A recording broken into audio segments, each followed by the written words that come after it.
Nous allons voir une vidéo assez simple sur la définition inductive de la logique propositionnelle.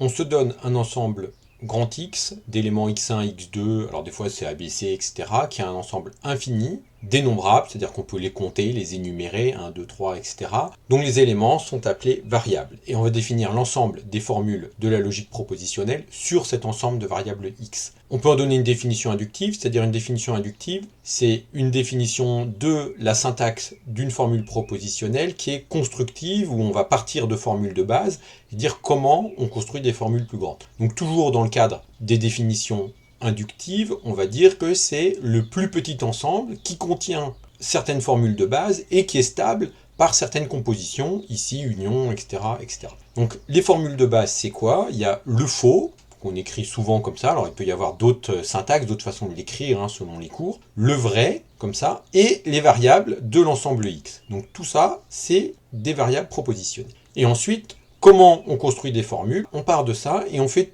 plein de combinaisons possibles. Donc on peut prendre la négation d'une formule, la disjonction de deux formules, phi et psi sont des formules, on met un ou comme ça, ce v entre les deux, et des parenthèses. La conjonction, l'implication et l'équivalence. Donc ça, ce sont des définitions syntaxiques, c'est-à-dire qu'est-ce que c'est une formule quand on l'écrit, indépendamment de la sémantique, c'est-à-dire ce que ça veut dire et comment on les interprète. Là, c'est la définition est purement syntaxique, c'est quand est-ce qu'une expression est une formule logique. Donc les formules de base, on peut dire que par exemple, x1 c'est une formule propositionnelle, x3 aussi, vrai est aussi une formule propositionnelle. Je peux à partir de ces formules faire des combinaisons, donc par exemple je peux utiliser le et, écrire cette expression-là, cette chaîne de caractères qui va être une formule. Parce que c'est bien de la forme, parenthèse ouvrante, une formule, le v à l'envers pour la conjonction le et, x3, une formule. La négation d'une formule de base, celle-là on va faire deux imbrications, on prend cette formule-là, et on utilise ça, on met l'implique entre deux, et les parenthèses.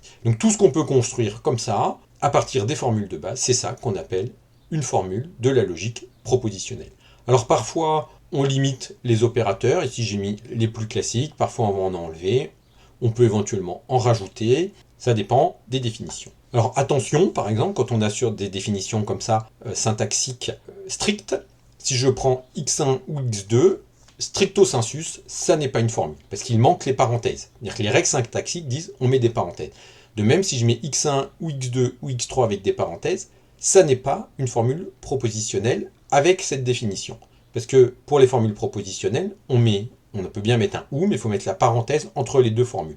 C'est-à-dire que là, implicitement, quand on écrit ce genre de choses, c'est qu'on est dans un champ sémantique et qu'on sait qu'il y a de l'associativité sur la disjonction.